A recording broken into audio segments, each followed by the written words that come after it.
Hi, I'm Bella Perez Rubio, Puma Podcast, and you're listening to Teka Teka Explains. In this episode, Brian, step back for the win! Bingo! I felt like this is big. This is really big. And then when they are talking to me, they're referring to me as a community. They're referring to me as this person who needs to lead the charge of putting women in the sports map. we get to know Coach Belen, who made history last year when she became the first woman to join a PBA team's coaching staff. A few months later, she broke the glass ceiling again when she was named head coach of TNT's team for the newly formed 3x3 League.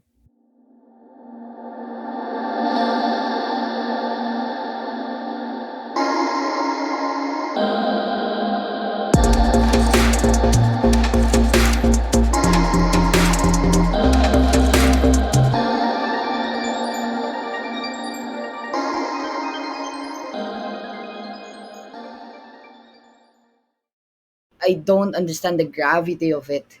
I just told myself and even my partner, I said, I'm just trying to enjoy it. I'm just trying to enjoy it. But why do I feel like every time I present myself, kunwari may game lang kami, I should like be this, that like in a proper hair, in a proper everything, proper smile, proper everything. That's Coach Mao describing her first few months at the PBA. Her trailblazing entry into the male dominated league got a lot of coverage, and she immediately felt the pressure. But she's no stranger to adversity. In fact, from the very start of her basketball journey, she struggled to carve out a place for herself. It was in grade 5. They just let me stand in the corner. And at that time, I don't mind because, again, I don't know yet how to play. I just watch my brothers do it.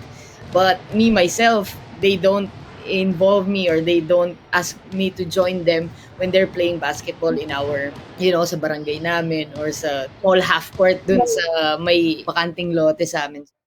As a kid, she watched her brothers play basketball at home.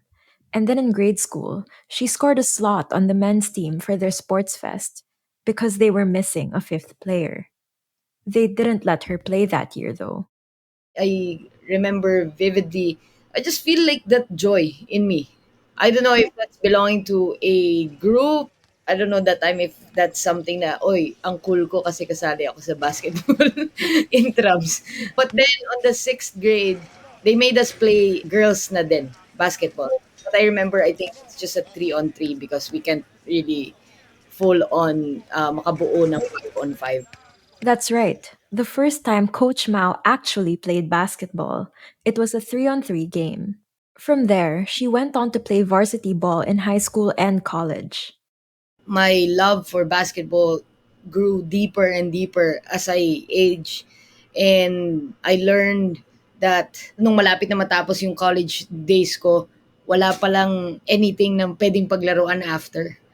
So, sadly, I would love to find somewhere na matatranslate ko yung passion and yung drive ko right after college. And that's why I ended up coaching.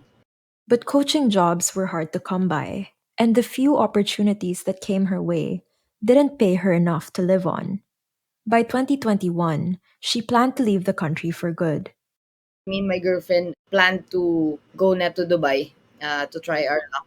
I went there, I worked there from 2014 to 2017. So I have a pretty good background of what's happening in there. And got a good connection pa. So, as the lockdowns were easing, she made plans to go back to Dubai. But then, at the last hour, a single phone call changed everything.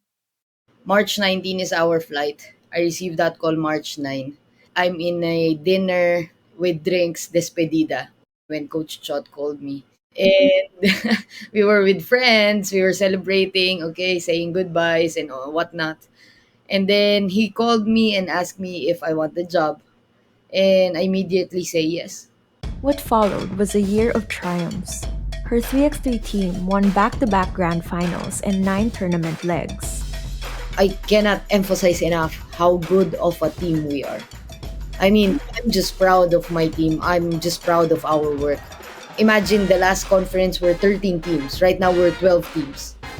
Every week there's 12 chances any team could win the championship. And we've won 50% of it.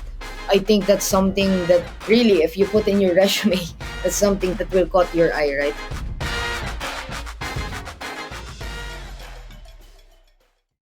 With all these wins under her belt, you can imagine how surprising it was for Coach Mao to be passed over by the Samahang Basketball ng Pilipinas and the Philippine Basketball Association. Her name was notably absent when the SBP and the PBA announced the national team pool for 3x3 competitions in 2023. I feel like hindi ko nakukuha yung deserve ko just because they see me as difficult. Oh, that's kind of a pretty hard thing to accept for myself because I know I've given so much of my time, effort, energy into coaching my boys, especially on the 3x3 game where I'm the head coach. Three of her players recently made the Gilas lineup for 3x3 competitions next year, but she won't be coaching them. These competitions include the FIBA Asia Cup, the SEA Games, and the Asian Games. Of course, I was expecting that my time is coming. Wag na tayo magpaka-hipokrito. Who here is not dreaming of representing your country, right? In any way, shape, or form. Just to wear that uniform that says Pilipinas or that's like Team Philippines or something. That, just telling the story is giving me goosebumps. So I know I work hard for it. I dream of it, so I work hard for it. Again, three of the four players on the Gilas lineup are from the TNT team. But none of the three men chosen to coach them are from TNT's coaching staff. Coach Mao, by the way, has handily beaten all three of these men in the 3x3 league.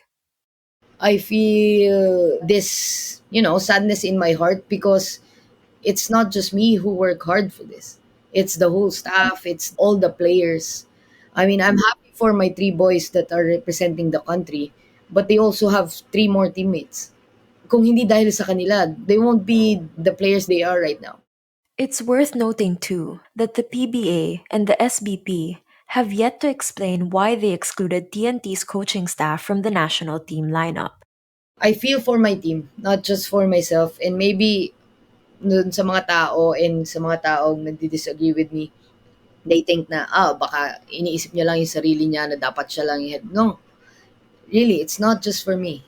I think and I really believe my team, my whole team deserves to represent the country in the coming international tournament. We'll pause here, but when we return, Coach Mao talks about what it's like to be the lone female coach in the PBA.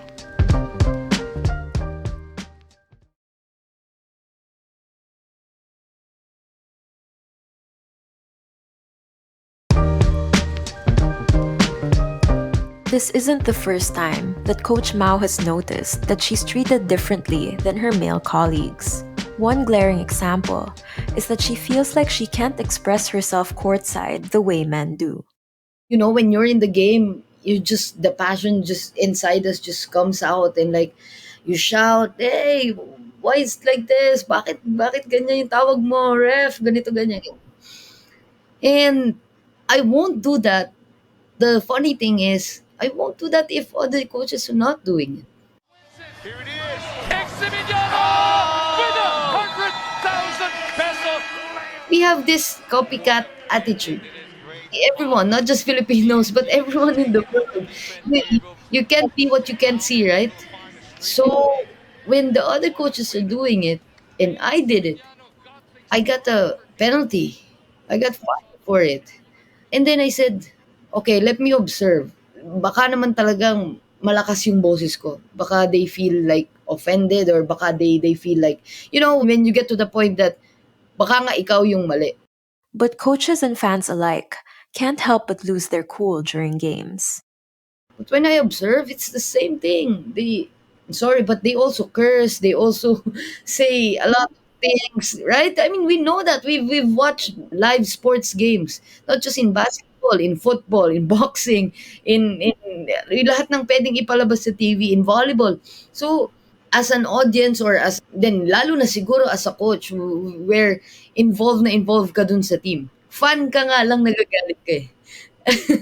Fan ka nga lang, tumataas na yung emotion mo, naiiyak ka minsan, napapatalong ka sa saya. What more that you're involved in the team, right?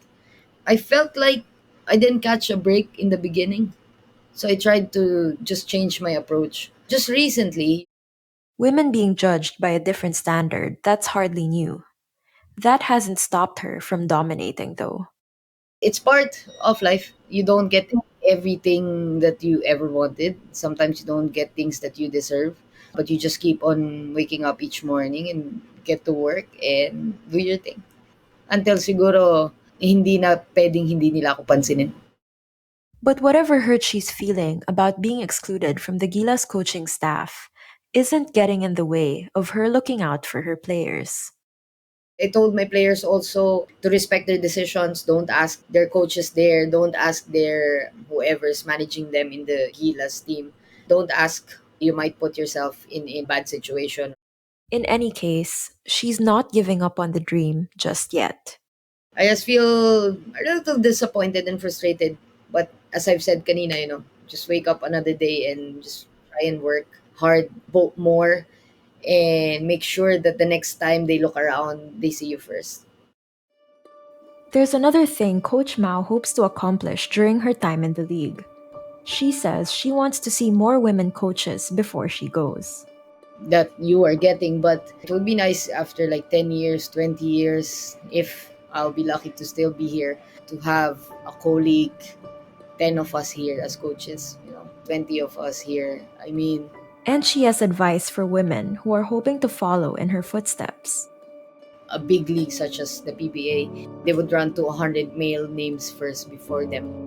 Keep being ready, because when your name is called, you only get this opportunity once. And I'm telling them it's really once.